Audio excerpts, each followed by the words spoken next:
आज की वीडियो में हम लेकर के आए हैं कि शरद पूर्णिमा से जो है आप कौन कौन से व्रत शुरू कर सकते हैं और उनका उद्यापन कैसे करते हैं।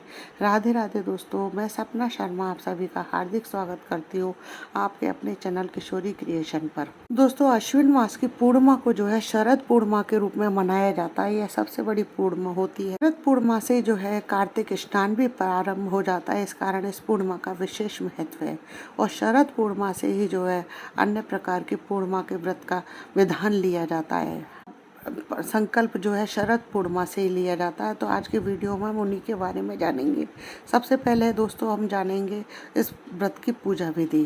तो किसी भी व्रत को करने से पहले उसके पूजा विधि का विधान पता होना बहुत जरूरी होता है। इसी के अनुरूप पूजा की जाती है। इस पूजा को करने के लिए पूर्णमासी वाले दिन स्वच्छ वस्त्र पहन करके चुनरी पहने या कोई आप पीला पहन सकते हैं।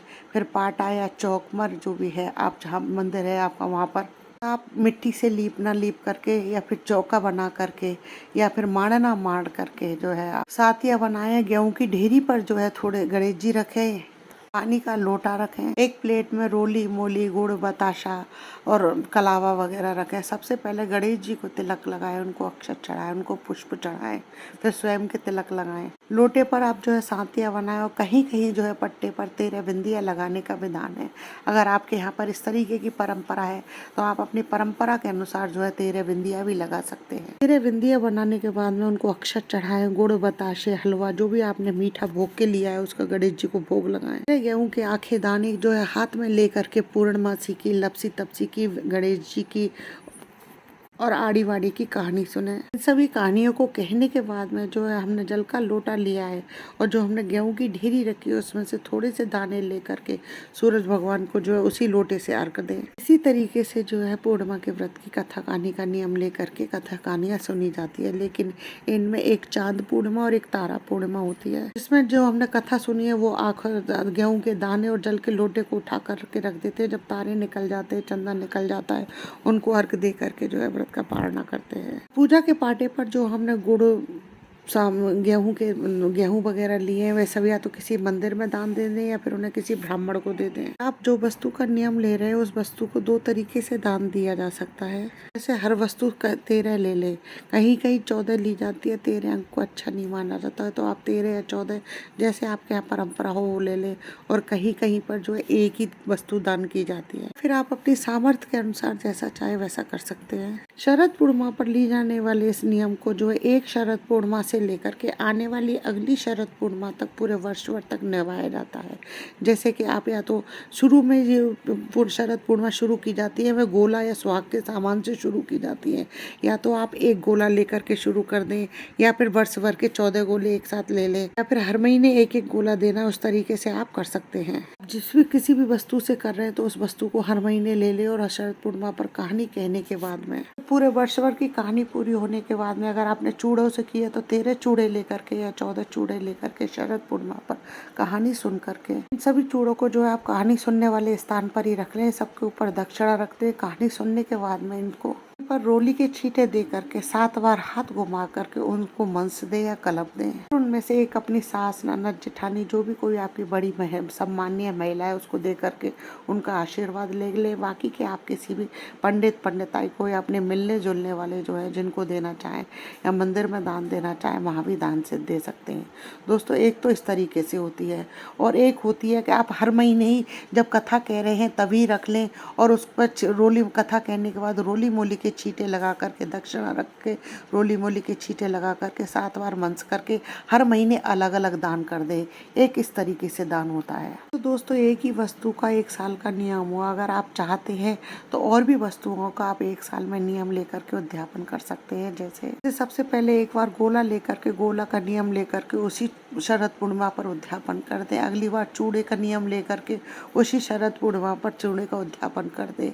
इसी तरीके से चूदड़ पूनों की जाती होती है उस पर भी आप 1 साल का करना चाहें तो 1 साल का, या फिर एक ही बार में शुरू करके और उसी दिन समाप्त करना चाहते हो अध्यापन कर दें। इस प्रकार जो है आप हर पूर्णिमा पर अलग अलग वस्तुओं को लेते जाएं और उनका अध्यापन करते जाएं। दोस्तों इस तरीके से आपके जो है एक ही साल में सारे नियम पूरे हो जाते हैं। दोस्तों पर शरद पूर्णिमा पर उठाई जाने वाली इन वस्तुओं को शुरू करने से पहले इतना जरूर देख लें कि ये वस्तुएं हमें जो 13 या 14 की संख्या में लेनी होती है। इनको या तो आप हर महीने एक दे दें या फिर एक साथ दे दें, वो आप अपनी सामर्थ्य के अनुसार देख लें। दोस्तों अब हम जानते हैं कि शरद पूर्णिमा पर किन किन चीज़ों का जो है हम नियम ले सकते हैं, उनका जो है अध्यापन किया जाता है। जो आपको हम नियम बता रहे हैं, पूर्णिमा बता रहे हैं कि ये करनी होती है, उनको आप आगे पीछे भी कर सकते हैं, आप अपनी सामर्थ्य के अनुसार भी कर सकते हैं। पहला व्रत है शारदा पूर्णिमा व्रत। बताई गई विधि के अनुसार आप पूर्णिमा से शुरू करें और अगली शरद पूर्णिमा पर ही उसका अध्यापन करें। अध्यापन के लिए कहानी सुनते समय एक बेस रख लें जिसमें अपनी सामर्थ्य के अनुसार आप कपड़े रख सकते हैं, दक्षिणा रख लें, फल आदि जो भी देना चाहते हैं अपनी सामर्थ्य के अनुसार वो रख लें। इसे रखकर उसको कलप करके अपनी सास, ननद, जेठानी किसी को भी दे करके यह व्रत पूर्ण कर सकते हैं। दूसरा नियम है करवा पूनम का। यह अगर व्रत आप शुरू कर रहे हैं और 1 साल का नियम ले रहे हैं तो इसे आप शरद पूर्णिमा से शुरू करें। और हर पूर्णिमा पर जो है कहानी सुनते समय एक मिट्टी के करवे में गेहूं भर कर के ऊपर 2 बताशे रख लें या गुड़ रख लें या चीनी रख लें, जो भी आप रखना चाहें अपनी सामर्थ्य के अनुसार वो रख लें और दक्षिणा रख लें। कहानी सुनने के बाद में उसे जो है किसी मंदिर में किसी ब्राह्मणी को भी दान दे सकते हैं। पहली बार से आप करवे के स्थान पर आप लोटा ले लें स्टील का, या फिर स्टील का गिलास ले लें, तांबे पीतल का गिलास ले लें, वो आप अपनी सामर्थ्य के अनुसार कर सकते हैं। या फिर लास्ट में आपको गिलास लेने हैं, लोटे लेने हैं, तो वो आप अपनी सामर्थ्य के अनुसार रख कर सकते हैं। आप एक साथ ही अध्यापन कर रहे हैं तो लास्ट में आप जो है 13 गिलास या लोटे लेकर के, जो पात्र आपने लिया है उसमें गेहूं, चावल, चीनी ये भर करके ऊपर से बताशे रख दें, पूजा वाले स्थान पर रखें और उसमें आप कलावा बांधे, साथियाँ लगाएं और दक्षिणा रख करके कहानी कहें, फिर मन कलप करके उसे जो है सासू माँ के नाम का बेस भी रखें। फिर इन सभी चीज़ों को मंस करके जो है आप अपने सामर्थ्य के अनुसार अपनी सास को दे दें, बाद बाकी कि आप जिसको देना चाहें उसे दे दें। तो ऐसी ही विधि जो है सब वस्तुओं के साथ होगी। इसी तरीके से आप जो है गोला पूनम कर सकते हैं, चूड़ा पूनम कर सकते हैं, चूंदड़ पूनम कर सकते हैं, पूनम कर सकते हैं। बर्तन में आप गिलास लोटा ले ले, बर्तन पूनम कर सकते हैं, भाग की पूनम कर सकते हैं, सिंदूर की पूनम कर सकते हैं, स्वास्तिक की कर सकते हैं, आप पूनम कर सकते हैं, पायल पूनम कर सकते हैं, या पूनम कर सकते हैं। आप इसी तरीके से एक पात्र में खीर, एक कटोरी में खीर भर करके खीर पूनम भी कर सकते हैं। मिश्री के कुंजों से भी आप पूनम कर सकते हैं। लास्ट में 5 अनाज 25 पूनों भी जो है आप इसी तरीके से कर सकते हैं। तरीके की पूनों के साथ तो इसी तरीके से दोस्तों आपको विधि करनी पड़ेगी, पर कुछ अलग तरीके की पूनों के साथ में उनकी विधि जो है अलग होगी, उसके बारे में भी जानते हैं। दूसरा नियम है चांद पूनम। इसमें पहले बताई गई विधि के अनुसार उनकी पूजा करें, फिर चांद को अर्घ दे करके जो है व्रत का पालना करें। पूनम पर उद्यापन के लिए जो है आप चांदी का चांद बनवा करके जो है आप उद्यापन कर सकते हैं। दूसरा नियम है गोला पूनम, यानी पहले के बताई गई अनुसार ही पूजा करें। उद्यापन करने के लिए 13 नारियल के गोले और सासू माँ का बेस ले लें। 13 नारियल या गोले रख लें और फिर सासू माँ का बेस रख करके कहानी के करके और मंस करके दे दें। या फिर आप हर महीने अलग अलग देना चाहते हैं तो हर महीने भी अलग अलग दे सकते हैं। तो 5वां नियम है सुहाग पूनों का। इस तरीके से इसमें जो है 13 या 14 जगह जो है सुहाग का सामान लिया जाता है। ऐसे ही सुहाग पूनम का भी आप नियम ले करके लास्ट में सासू माँ का बेस ले करके उद्यापन कर सकते हैं। इसी तरीके से आप बिछिया पूनम का भी उद्यापन कर सकते हैं। उसमें 13 बिछिए ले, सासू माँ का बेस ले करके और उसमें दक्षिणा रख करके कहानी कहने के बाद मंस करके उनको भी दे सकते हैं। पूनम जो आप करते हैं उसमें एक चांदी का साथिया बनाएंगे और उसमें दीपक में जो है आप घी भर करके मंदिर में चढ़ाएंगे, इतना अवश्य ध्यान रखें। तारा पूनम में आप जो है उसी तरीके से कथा सुनेंगे, फिर बाद में शाम को तारों को अर्घ दे करके और लास्ट में 13 चांदी के तारे बनवा करके आप मंदिर में दान करेंगे। इसी तरीके से आप चौधड़ पूर्ण भी कर सकते हो। उसमें 13 चुंदरी की साड़ी ले लें और एक अपनी सासू माँ के लिए बेच दे दें।